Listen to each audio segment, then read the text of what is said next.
ایک برکی دا اوپر کھڑے ہو کے کام نہیں کرانا پڑتا کہ میں کھڑا رہوں گا تو کام صحیح ہوگا، جاؤں گا تو نہ. ایک برکی دا قدر پچھانن پاویں مالک ہو من ستے. پھر اپنے آپ کو مخاطب کیا، کہنے لگے اٹھ بلیا چل یار منا لے نہیں تے بازی لے گئے نہیں کتے. اٹھ بلیا چل یار منا لے نہیں تے بازی لے گئے نہیں، جلدی کر اٹھ جا، یہ تو آگے گزر گئے تجھ سے. تو بھائی یاد رکھو، رشتہ وفا کا ہو تو قائم رہتا ہے اور بے وفائی کا ہو تو ٹوٹ جاتا ہے. مدینے کے محبوب سید عالم صلی اللہ علیہ وسلم نے مکہ فتح کیا، شور ہو گیا اذا جاء نصر اللہ والفتح، فتح ہو گئی. ان فتحنا لک فتحا مبینا کے جلوے نظر آنے لگے. آج عرب کا نقشہ بدل گیا، حالات تبدیل ہو گئے، دنیا بدل گئی. محبوب پاک سید عالم صلی اللہ علیہ وسلم اس شان سے مکے میں داخل ہوئے کہ ہر کونے سے نبی پاک کے نام کے نعرے بلند ہونے لگے. ابھی 10 سال پہلے نبی پاک روتے ہوئے مکے سے نکلے تھے، 10 سال قبل روتے ہوئے گئے تھے اور 2 غلام حضور کے ساتھ تھے. آج اسی مکے میں حضور آئے ہیں تو لگتا ہے پہاڑ اور پتھر بھی میرے رسول کے نعرے لگا رہے ہیں. تو ایک عروج ہو گیا، حالات ایک نیا رخ اختیار کر گئے. اور مکہ مکرمہ کے اندر اللہ تبارک اب تو احاطہ بڑا ہو گیا ہے، مطاف بہت بڑا ہو گیا ہے. حرم شریف کی مسجد کو وسعت دے دی گئی ہے، لاکھوں لوگ آ سکتے. اس وقت جب 10,000 لوگ آئے نا تو سیرت نگار کہتے ہیں یوں لگا جیسے درختوں پہ بھی لوگ چڑھے ہوئے، پہاڑوں پہ بھی لوگ، اتنا مجمع تھا. کہاں 2-3 لوگ اور کہاں ہزاروں کا اجتماع. میرے نبی پاک صلی اللہ علیہ وسلم نے طواف کیا اونٹنی پہ بیٹھ کے کعبے کا. پھر میرے محبوب تشریف لائے اور حضور نے خانہ کعبہ کا دروازہ کھولا. پھر میرے نبی پاک نے بت توڑے. پھر میرے محبوب نے خانہ کعبہ کے دروازے میں کھڑے ہو کے خطبہ ارشاد فرمایا. پھر میرے رسول پاک صلی اللہ علیہ وسلم کے جلوے زمانے نے دیکھے. ان سارے حالات میں دنیا نے ایک وفا کا عجیب منظر دیکھا کہ اس موسم بہار میں نہ تو آواز حضرت ابو بکر کے نام کی بلند ہوئی، نہ عمر فاروق اور نہ مولا علی کے نام کی بلند ہوئی. اس مجمع عام میں محبوب پاک کی آواز گونجی تو رب کریم کے حبیب نے فرمایا این بلال، میرا بلال کہاں ہے، میرا بلال کہاں ہے، اس کو بلاؤ نا، کدھر ہے بلال. عجیب رنگ وفا دیکھا نا لوگوں نے، یہ وفا. فرمایا بلال کدھر ہے. حضرت بلال ہاتھ باندھے سب سے پیچھے، وہ شہرت سے بچنے والا پیچھے پیچھے رہتا ہے. جی چاہتا ہے ساری غزلیں اس ظالم کے نام کروں. پیچھے تھے حضرت بلال رضی اللہ تعالیٰ عنہ، دوڑے حضور میں حاضر ہوں. فرمایا ادھر آ یار، کعبے کی چھت پہ تو چڑھ ذرا، آزان تو سنا. ایک صحابی حضور کے کان میں بولے، اور یہ بھی حکمت الہی تھی کہ وہ بولے. حضرت بلال کی شان ظاہر ہونی تھی. کان میں کہا یا رسول اللہ کافر پہلے مر گئے، پہلے کوئی حال نہیں ان کا، آج تو بالکل ہی ختم ہو گئے. حضور آج آپ کا سکہ چل گیا ہے، بلال کے بڑے دشمن ہیں، بلال کو رہنے دے، کوئی اور نہ آج اذان دے دے. کان میں بات کہی تھی، چاہیے تھا جواب بھی کان میں آتا، پر معصوم آمنہ فخر آدم و بنی آدم وفا کا خطبہ پڑھنے لگے. وفا کا خطبہ شروع ہوا. میرے حبیب علیہ السلام نے فرمایا کان میں بات کی تھی، حضور کان میں جواب دیتے، لیکن حضور نے فرمایا چپ کر یار، تو نے عجیب بات چھیڑ دی ہے. جب مکے میں پتھر کھانے ہو تو بلال، اور جب بدر میں تلواریں چمکے تو بلال، احد میں پتھر برسے تو بلال، اور گلے میں کس کے رسی باندھ کے سے مکے کی گلیوں میں گھسیٹا جائے تو بلال محمد محمد کہے. اور آج اللہ عزتیں دے تو کسی اور کو چڑھاؤں. فرمایا چپ کر کے سارے نیچے کھڑے رہو. آج کعبے کی چھت پہ بلال کھڑا ہوگا تو میں دنیا کو بتاؤں گا وفا کس چیز کا نام ہوا کرتا. بلال ہی چڑھے گا کعبے کی چھت پہ. کس نے ذروں کو اٹھایا اور صحرا کر دیا، یہ کس نے قطروں کو ملایا اور دریا کر دیا، اور کس کی حکمت نے یتیموں کو کیا در یتیم اور غلاموں کو دنیا بھر کا مولا کر دیا. بھائی یاد رکھو، رشتہ جو وفا کا ہوتا ہے نا، اس کا بڑا رنگ ہوتا ہے، اس کا بڑا انداز ہوتا ہے، اس کے بڑے طریقے ہوتے ہیں. اگر حضرت حلیمہ غربتوں کے عالم میں میرے مصطفیٰ کو لے کے گئی تھی نا، تو معصوم آمنہ نے بھی تو سبق بڑا نرالا دیا نا امت کو. حضرت حلیمہ جب لے کے گئی تھی تو تب تو 3 لوگ تھے نا، کوئی دیکھنے والا نہیں تھا. 3-4 لوگوں میں لے کے گئی تھی. حلیمہ کہتی ہے جب میں نے رنگ دیکھا تو میں نے نرالا دیکھا ہے. مسجد بھری ہوئی تھی غلاموں سے، اور کریم رسول منبر پہ بیٹھے تھے. سادی سی بی بی جس کے لیے کبھی کوئی اٹھ کے کھڑا نہیں ہوا تھا، کوئی بھی، لباس بھی پرانا اور میلا تھا. کہتی ہیں جب میں نے مسجد میں قدم رکھا تو وہ والے نعرے لگے جو فرشتوں نے بھی دروازے کھول کھول کے دیکھے کہ کسی کے نعرے لگ رہے ہیں. اور جناب حلیمہ کہتی ہیں کسی نے ایسا کبھی استقبال نہ دیکھا ہوگا. حضور اٹھے گویا اللہ کی ساری رحمتیں اٹھ کے کھڑی ہو گئی. اور پھر مصطفیٰ کریم نے بچھائی جب چادر اور حضرت حلیمہ سعدیہ رضی اللہ تعالیٰ عنہ بیٹھی اور حضور اتحیات کی حالت میں سامنے بیٹھے تو لوگوں کو پتا چلا جو وفا کا رشتہ ہوتا ہے اس کا رنگ ذرا نرالا ہوا کرتا ہے, اس کا انداز ذرا انوکھا ہوا کرتا ہے. بھائی رشتہ وفا کا, رشتہ خلوص کا, لالچ کا رشتہ. اگر آپ نے کمپنی والے کی اس لیے دعوت کی ہے نا کہ وہ آپ کو مال صحیح دے گا تو بھائی وہ بھی اس لیے آیا ہے کہ آپ اس کا مال زیادہ بیچیں گے.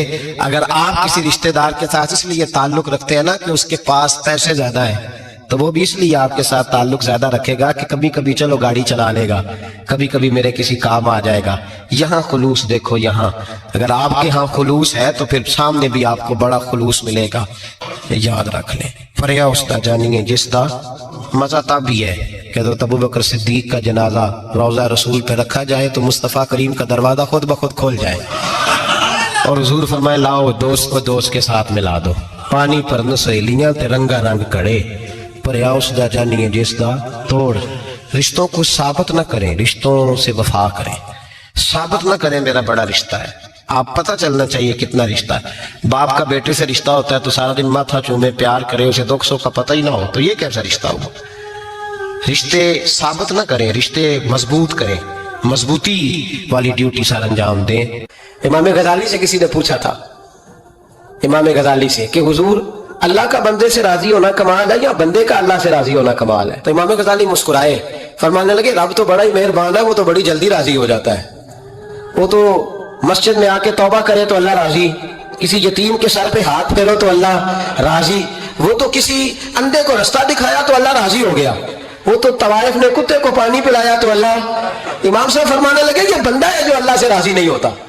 جس کے پاس اولاد نہیں وہ کہتا ہے چلو ایک بیٹی مل جائے تو میں راضی ہوں, بیٹی مل گئی تو کہتا اب ایک بیٹا بھی ملے تو پھر راضی ہوں, پھر کہتا ہے یہ دونوں اچھی تعلیم حاصل کر لیں تو پھر میں راضی ہوں, پھر کہتا ہے یہ بہت زیادہ پیسے کمائے تو پھر میں راضی ہوں. بہرحال راضی ہوتا, لیکن جو راضی ہو جاتا ہے نا, اللہ اکبر, جو اللہ سے راضی سکھی بڑا رہتا ہے, سکون میں بڑا رہتا ہے, مطمئن بڑا رہتا ہے. جو سمجھ لیتا ہے نا کہ جو میرے رب نے بہتر سمجھا وہ میرے اللہ نے مجھے. میں کبھی کبھی سوچتا ہوں کہ یار حضرت بلال حبشی نے کوئی عہدہ نہیں مانگا ساری زندگی, انہوں نے نہیں کہا مجھے بھی ایک صوبے کا گورنر بناؤ میری بھی خدمات ہے, مجھے بھی وزیر خزانہ بناؤ میرا بھی کچھ بنتا ہے. ایک دفعہ نہیں کہا سیدنا بلال حبشی رضی اللہ تعالیٰ عنہ نے کہ میری بھی کوئی ڈیوٹی ایسی ہونی چاہیے کہ مجھے چلو سپہ سالار ہی بنا دیا جائے. ساری زندگی مسجد میں جھاڑو دیا تو اسی پہ راضی رہے, ساری زندگی محبوب کے مہمانوں کا لنگر پکایا تو اسی پہ راضی رہے, ساری زندگی میرے محبوب علیہ السلام کے بچوں کی نوکری کی تو اسی پہ راضی رہے, راضی بالرضا رہے. حضرت سیدنا موسیٰ علیہ السلام نے عرض کی کوہ طور پہ جا کے, مولا میری قوم پوچھتی ہے کہ کوئی ایسا کام بتا جو ہم کریں تو ہم سے راضی ہو جائے. حضرت موسیٰ کی قوم کا خیال تھا کہ تہجد کا حکم آئے گا تو پڑھیں گے, صدقات کا حکم آئے گا تو دیں گے, جہاد کی بات ہوگی تو کریں گے. کچھ جو نیک لوگ تھے ان میں سے انہوں نے یہ پیغام دیا کہ مالک ہمیں بتائے کہ وہ کس کام پہ راضی ہوتا ہے, ہم وہ کام کریں تاکہ اللہ ہم سے راضی ہو جائے. حضرت موسیٰ کلیم کہتے ہیں میں نے عرض کی مولا میری قوم پوچھتی ہے کہ کون سا ایسا کام کریں کہ تو راضی ہو جائے. تو رب کریم نے ارشاد فرمایا موسیٰ, کہتے میرا خیال تھا کوئی لسٹ ملے گی, لیکن مالک نے ایک جملہ کہا, ایک جملہ, اور تفسیروں کے دریا بہا دیے.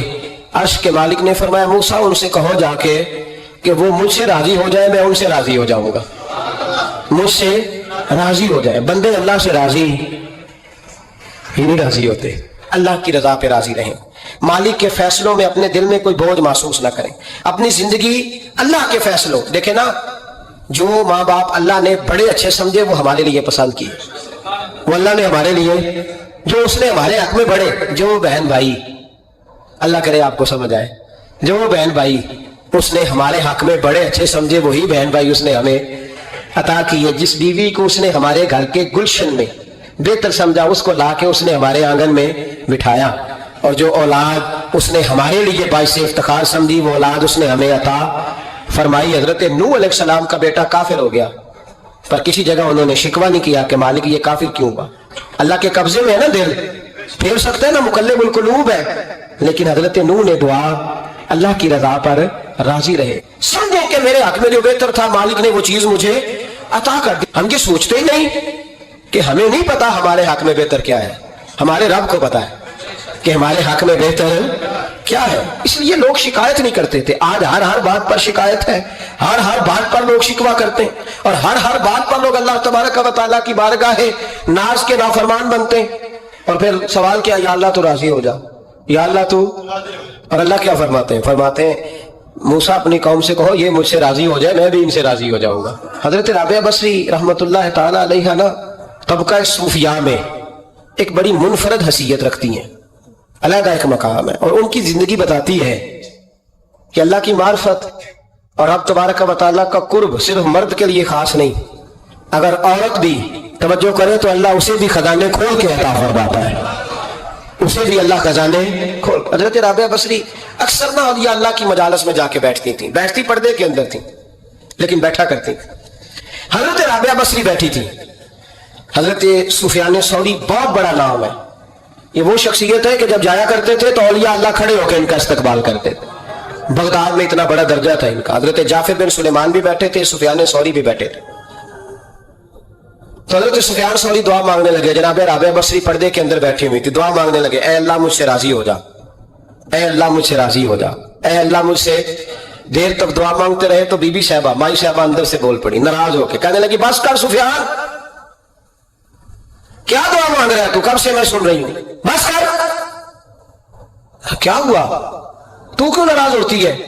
فرمانے لگی سفیان تو نے ایک بار بھی کہا میں نے برداشت کیا، دوسری بار بھی کہا، بتائیے دعا ٹھیک ہے کہ نہیں ان کی؟ اے اللہ تو مجھ سے راضی ہو جا. اس دعا پہ ناراض ہوگی مائی صاحبہ. کہنے لگی تو نے ایک بار بھی مانگی تو میں چپ رہی، دوسری بار بھی مانگی تو اب تو چپ ہی نہیں کر رہا، بس کر.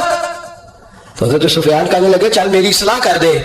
تو مائی صاحبہ کہنے لگی تو یہ تو کہہ رہا ہے یا اللہ راضی ہو جا، یا اللہ راضی ہو جا، پہلے تو بتا تو اللہ سے راضی ہے؟ پہلے اپنے نفس پر نظر ڈالنا، تو راضی ہے؟ روز نہیں مانگتا کہ 2 کروڑ چاہیے، 6 کروڑ چاہیے انسان کا نفس. روز نہیں کہتا بڑی گاڑی چاہیے، روز نہیں کہتا میرے بھی ٹھاٹ باٹ ہو، میں بھی بڑی گاڑی میں کھڑے ہو کے لوگوں کو ہاتھ لہرا کے لیڈر بنوں. روز نہیں کہتا میرا بھی بڑا نام ہو. پہلے بتا گا تو راضی ہے؟ حضرت سفیان ثوری نے جب بات سنی تو جھگڑا نہیں کیا بلکہ اللہ اکبر کہا اور چیخ مار کے رونے لگے. کہنے لگے رابعہ تو سچ کہتی ہے، ابھی تو میں اس منظر تک نہیں پہنچا کہ میں رب سے راضی ہو جاؤں تو میں اسے راضی کرنے چلا ہوں، تو سچ کہتی ہے. قریب ہی حضرت جعفر بن سلیمان بیٹھے تھے، وہ بی بی رابعہ کے پاس گئے، کہنے لگے مائی صاحبہ مجھے تو بتا دے آخر بندہ اللہ سے راضی ہوتا کب ہے، یہ منظر شروع کب ہوتی ہے؟